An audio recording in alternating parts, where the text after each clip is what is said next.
تو آج سورۃ یوسف کا یہ سبق ہم شروع کر رہے ہیں الحمدللہ۔ سورۃ یوسف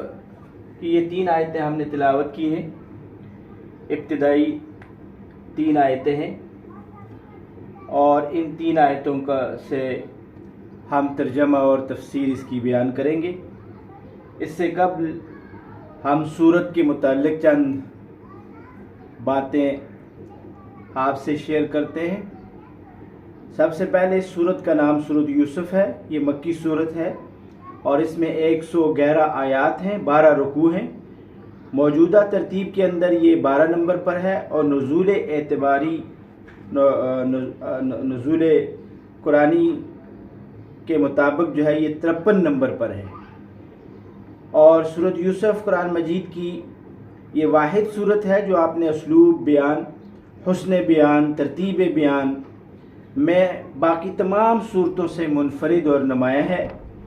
یہ باقی صورتوں سے منفرد اور نمایاں اس صورت میں بھی ہے کہ اس میں پورا قصہ حضرت یوسف علیہ السلام سے متعلق ہے، اسی پر یہ صورت مشتمل ہے اور پوری صورت مکی ہے۔ بعض مفسرین نے 4 آیات کو مدنی قرار دیا ہے۔ اس واقعے کو احسن القصص قرآن کریم نے قرار دیا ہے۔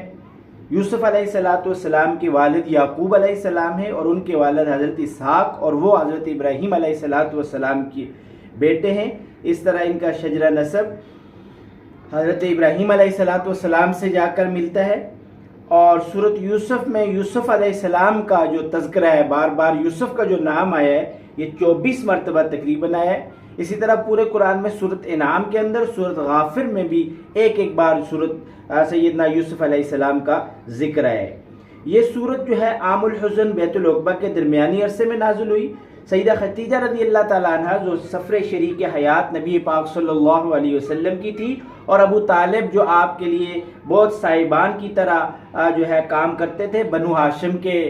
سردار کہلاتے تھے، ان کی وفات ہوگی۔ مسلمانان مکہ مٹھی بھر تھے، ابتلا آزمائش کی چکی میں بہت پسے، خود رسالت مآب صلی اللہ علیہ وسلم کے قتل، جلا وطنی کی سازشوں کے جال بنے جا رہے تھے۔ یہ مکہ کا آخری قیام تھا اور اللہ تعالیٰ نے اپنے رحمت فضل کے ذریعے آسائش کشائش کے دروازے کھولے اور مظلوموں کو ہجرت کی اجازت مرحمت فرمائی،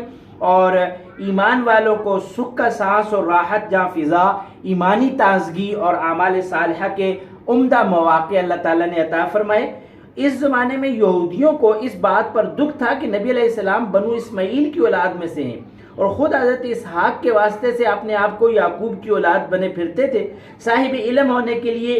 کی وجہ سے جو ہے اس تقاضے کے تحت کہ علمی جو ہے مخالفت کرے اور علمی ضد کے کریں، تاکہ علم کے ذریعے جو ہے ان کو نیچا دکھا دے۔ تو مشرکین مکہ سے یہ کہتے تھے کہ آپ نبی علیہ السلام سے پوچھو، اور خود پیچھے رہتے تھے۔ مقصد پوچھنے کا یہ تھا کہ ہمیں جواب ٹھیک مل گیا تو ہم چپ ہو جائیں گے، اور اگر جواب غلط ہوا تو ہم شور شرابہ کریں گے، پروپیگنڈا کریں گے۔ اور یا دوسری بات یہ تھی کہ شاید جو ہے نبی علیہ السلام سے جب یہ باتیں پوچھی جا رہی ہوں تو آپ صلی اللہ علیہ وسلم جو ہے ان کو جواب نہیں ملے گا، تو وہ لازماً جو ہے اہل علم یعنی یہود کی طرف رجوع کریں گے۔ تو اس طرح کے ان کے اپنے خدشات تھے، تو انہوں نے یہ 3 سوالات جو ہے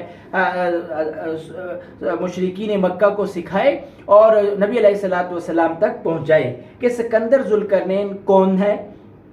دوسرا سوال تھا کہ روح کی حقیقت آپ بتائیں کہ یہ کیا چیز ہے، اور یوسف علیہ السلام ان کے آباء و اجداد فلسطین یعنی شام میں تھے، اور یہ مصر کیسے پہنچے۔ اب تاریخی جو یہ حقیقت ہے اس قدر ان کو بھی معلوم تھا، جو تفصیل قرآن مجید نے بیان فرمائی یہ بہت زیادہ تفصیل، ان کو مختصر سے حالات کا پتہ تھا، لیکن یہ تفصیل جو قرآن مجید نے بتائی اور جس انداز میں بیان کی، اور اس میں بہت زیادہ فصاحت بلاغت کے ساتھ اور مختلف امور کے نتائج بیان کر دیے، تو وہ خود جو ہے اس سے پریشان ہو گئے۔ بہرحال یہ سورت کا شان نزول تھا کہ اللہ تعالیٰ نے سورت یوسف کو نازل فرمایا اور ان کے تمام جو ہے سوالات کا جواب اس کے اندر بیان کر دیے۔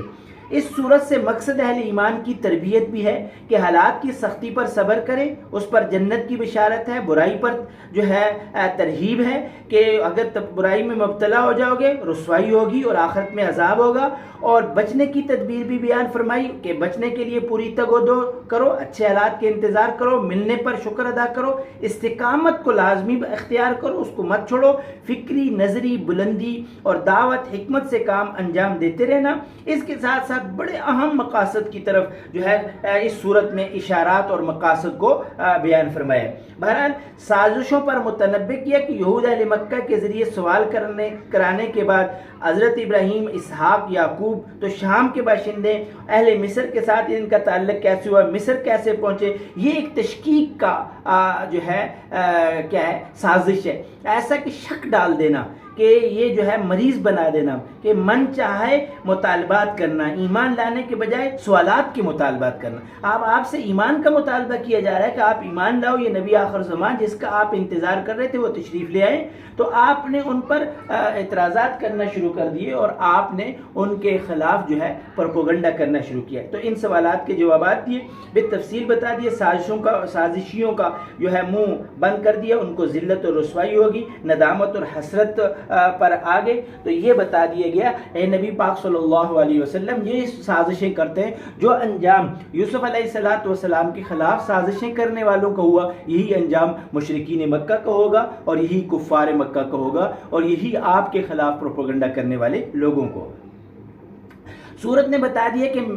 جس شخص کے قتل کی سازشیں تم کر رہے ہو، جلاوطنی کے منصوبے بنا رہے ہو اور مختصر سا وقت ہے اس کے بعد تم لاچار کھڑے ہو جاؤ گے اور فاتح بن کر مکہ میں نبی پاک صلی اللہ علیہ وسلم آ جائیں گے، اور آج اگر آپ نے جلاوطن کر دیا، جیسے یوسف علیہ السلام واپس عزت کے ساتھ آئے اور ان کے ایک مقام تھا، ان کی ریاست ان کے ماتحت چلی آئی، تو اسی طرح حضرت نبی پاک صلی اللہ علیہ وسلم کے ساتھ بھی انجام کار یہ ہونے والا ہے۔ اور جس طرح حضرت یوسف علیہ السلام کے پاس 61 سالی کے عرصے میں تو ان کے بھائی پہنچ گئے تھے اور ان سے جا کر مطالبات کر رہے تھے کہ ہمارے لیے قحط کے اس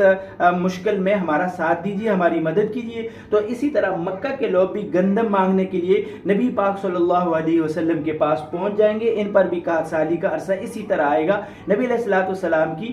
زندگی، آپ صلی اللہ علیہ وسلم کی زندگی اور یوسف علیہ السلام کی زندگی کی مماثلات کو بیان کیا جا رہا ہے۔ کمزور اور ناتواں اہل مکہ کے مصائب سہ کر دن بدن جو ہے کھٹن مراحل ایام کا سامنا تھا، آئے روز سختی، دشواری، صعوبت بھی بڑھ رہی تھی، تو اپنا وطن، والدین، جائیداد چھوڑنے کا مطالبہ ہوگا۔ اب تسلی تھی کہ ترک وطن، ہجرت کے بعد ہر طرح ایمان، صحت، مال و آسائش کی اللہ تعالیٰ اچھی کیفیات پیدا کریں گے، جس طرح حضرت یوسف علیہ السلام کو اللہ تعالیٰ نے اقتدار اعلیٰ عطا فرمایا، غلبہ نصیب فرمایا اور جو ہے اقتدار نصیب فرمایا، تمہیں بھی اللہ تعالیٰ اسی طرح کے اقتدار اور غلبہ عطا فرمائے گی۔ سورت کی جامعیت ہے کہ اس سورت کو مختلف لوگوں نے مختلف انداز میں دیکھا، اسباق حکمت ہیں اور اس میں جو ہے ہر طرح کی بہترین باتیں ہیں، معرفت ہے، ذہانت، فطانت والوں کے لیے، پڑھنے والوں کے اسرار و رموز جو ہے اس پر منکشف ہو جاتے ہیں۔ اس سورت کو احسن القصص قرار دیا، بہترین قصہ کہا گیا ہے، قراء اس کو کہتے ہیں احسن سورت ہے، زاہد لوگ کہتے ہیں کہ یہ سورت زہد ہے، عارف لوگ کہتے ہیں کہ یہ سورت معرفت ہے، غمگین لوگ کہتے ہیں یہ سورت راحت ہے، محبین لوگ کہتے ہیں کہ یہ سورت حب ہے، اور عابد لوگ کہتے ہیں کہ یہ سورت ریاضت ہے، اور قرآن مجید کی زبان میں اس کو سورت یوسف کہا ہے۔ دیگر انبیاء علیہ السلام کے حالات، واقعات، مختلف انداز، بڑے فصاحت، بلاغت، مختلف اسلوب، مختلف زاویوں سے، مختلف مقامات پر، مختلف انداز میں متعدد بار قرآن مجید نے ذکر کیا ہے کہ یہ تاریخ کی کتاب تو نہیں ہے، یہ کتاب ہدایت ہے۔ صرف اور صرف یوسف علیہ السلام کا ذکر اول تا آخر کر کے اس صورت میں بیان کیا کہ معیاری قصے کے طبی تقاضے کے تحت ایک ہی جگہ بیان کیا، اور نحن نقص علیک احسن القصص قرار دے کر اس کی فضیلت کو بھی کھول دیا۔ نبی علیہ السلام کے حالات تھے جیسے آپ صلی اللہ علیہ وسلم اس سے پہلے اس واقعے سے بے خبر تھے، ہم نے فرمایا کہ آپ کو اطلاع کی ہے، ذالک من انباء الغیب لقد کان فی قصصہم عبرۃ لأولی الالباب، اور عقل والوں کے لیے ذہنی فکری مشق کرنے والے، ریاضت اور غیب کی خبروں سے عبرت و نصیحت حاصل کرنے والے، علم، غور، فکر سے لطافت اور باریک بینی کے ساتھ نتائج اور مقاصد تک پہنچنے والوں کے لیے اس میں بہت ساری چیزوں کا انتظام کیے۔ سب سے پہلے نبی علیہ السلام کی نسب کی بات ہے تو حضرت یوسف علیہ السلام کے بارے میں فرمایا الکریم ابن کریم ابن کریم ابن کریم، اور ابن کریم یوسف ابن یعقوب ابن اسحاق ابن ابراہیم علیہ السلام۔ بخاری شریف میں کہا کہ حضرت یوسف علیہ السلام کہ کریم کا بیٹا بن کریم بن کریم بن کریم، کریم کا بیٹا کریم کا بیٹا کریم کا بیٹا کریم کا بیٹا، یعنی یوسف جو جن کے والد یعقوب ہیں اور ان کے والد اسحاق اور ان کے والد ابراہیم علیہ السلام ہیں، یہ سب کریم لوگ ہیں۔ اور آپ نے بارے میں فرمایا بعثت من خیر القرون، مجھے سب سے بہترین جو ہے زمانے میں پیدا کیا گیا بنی آدم کے، قرنن فقرنن، فرمایا کہ مجھے نسل کے بعد دوسری نسل میں منتقل کیا گیا، اور حتی کنت من قرن، اور ایسے زمانے میں مجھے ایسی نسل میں مجھے مبعوث فرمایا الذی کنت فی، جس میں میں ہوں، یعنی سب سے بہترین جو ہے نسب کے اندر اللہ تعالیٰ نے مجھے اٹھایا۔ تو آپ کا نسب بہت زیادہ عالی ہے، بہت زیادہ مرتبت والے۔ اسی طرح حضرت یوسف علیہ السلام کی والدہ نہیں تھی، انہوں نے یتیمی کا وقت گزارا ہے۔ نبی پاک صلی اللہ علیہ وسلم کے والد آپ کی وفات سے پہلے، آپ کی پیدائش سے پہلے انتقال کر گئے تھے، اور حضرت آمنہ کا انتقال مقام ابوا پر دوران سفر جو ہے پیش آیا۔ تو اس طرح یہ جو ہے مماثلت آپ میں پائی جاتی ہے، لیکن حضرت یوسف علیہ السلام کے والد یعقوب زندہ تھے، اس اعتبار سے نبی پاک صلی اللہ علیہ وسلم کی آزمائش زیادہ ہے۔ کیوں کہ آپ کے والد جو ہے پیدائش سے پہلے وفات پا گئے اور والدہ ابھی وفات پا گئی تھی، اس لیے آپ کی جو ہے یتامت یہ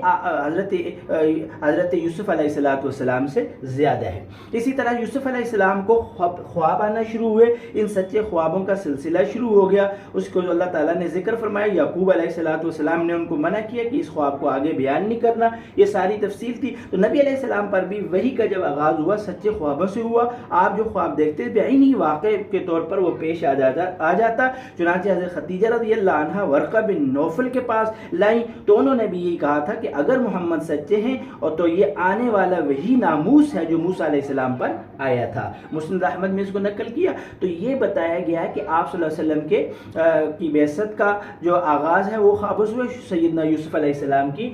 نبوت کا آغاز بھی کس سے ہوا؟ سچے خوابوں سے ہوا۔ اور رشتہ داروں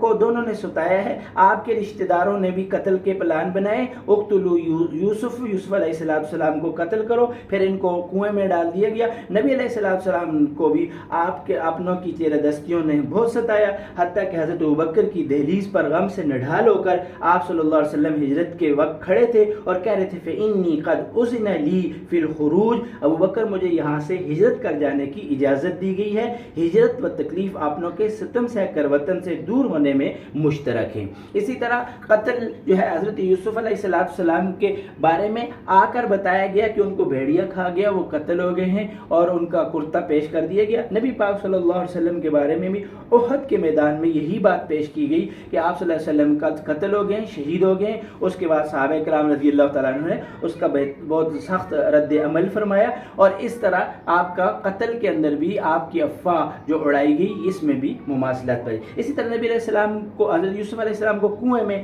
گرایا گیا تو نبی علیہ السلام احد کے میدان میں گڑھے میں گر گئے اور اس پر آپ کے تیروں کی بارش ہوگی جس سے آپ کے دندان مبارک بھی شہید ہوئے، اور آپ خود جو ہے اس کی جو کانٹے تھے وہ آپ صلی اللہ علیہ وسلم کے چہرے مبارک کے اندر گھس گئے تھے۔ اور اللہ تعالیٰ نے آپ کو بھی محفوظ فرمایا، یوسف علیہ السلام کو بھی محفوظ فرمایا۔ وہ جو ہے کنویں سے اٹھا کر اللہ تعالیٰ نے تخت پر بٹھایا اور حضرت نبی پاک صلی اللہ علیہ وسلم کو مدینہ کی ریاست عطا فرمائی اور مکہ کا فاتح بنا کر آپ کو مبعوث فرمایا گیا۔ اسی طرح آپ صلی اللہ علیہ وسلم کو بے گھر کر دیا گیا۔ ان کی سوچ یہ تھی کہ یہ الفتیں لوگوں کی ختم ہو جائیں گی، اور آج کے بعد جو ہے یعقوب علیہ السلام نام نشان حضرت یوسف کا بھول جائیں گے، اور کہہ رہے تھے یوسف واہو حب ابینا منا ونحن عصبہ، کہ یہ جو ہے حضرت یوسف علیہ السلام سے محبت کرتے ہیں، حالانکہ ہم جو ہے ایک عصبہ ہیں، ایک جماعت ہیں اور بہت سارا جتھا ہیں، ہمیں وہ چھوڑ دیتے ہیں، اگنور کرتے ہیں، نظر انداز کرتے ہیں۔ یوسف علیہ السلام کو سے محبت کرتے ہیں، اس محبت سے حضرت یعقوب علیہ السلام کو یہ محبت چھیننا چاہتے تھے، دور کرنا چاہتے تھے۔ اللہ تعالیٰ نے اس محبت میں اور اضافہ کر دیا، اور جو ہے وہ آنے والے وقت میں اور زیادہ محبت بڑھ گئی، اور وہ بہت زیادہ ان کو یاد کرنے لگے اور بالآخر ان کی آنکھوں کی بینائی چلی گئی۔ یہ تمام معاملات جو پیش آئے اس محبت کو کم نہیں کر سکے، اور بالآخر حضرت یوسف علیہ السلام کو اللہ تعالیٰ نے آپ سے ملایا، اور اس کے بعد تمام پریشانیوں سے اللہ نے نجات عطا فرمائی۔ نبی پاک صلی اللہ علیہ وسلم کی محبت بھی کم کرنا چاہ رہے تھے، لیکن جب آپ صلی اللہ علیہ وسلم فاتح بن کر مکہ میں تشریف لائے تو سارے کے سارے آپ کے سامنے یہی کہہ رہے تھے کہ آپ جو ہے بہترین ہیں، انسان ہیں اور آپ رحم کرنے والے ہیں، ہم آپ سے محبت کرتے ہیں، اور اکثر نے اسلام قبول کر لیا۔ اور قرآن مجید نے بتایا کہ ایسے لوگ اس دن شامل ہو گئے اسلام کے اندر کہ گروہ در گروہ لوگ اسلام کے اندر شامل ہو جائے۔ اس طرح جو ہے نبی پاک صلی اللہ علیہ وسلم کی زندگی کی مماثلت حضرت یوسف علیہ السلام کی زندگی کی مماثلت بیان فرمائی ہے۔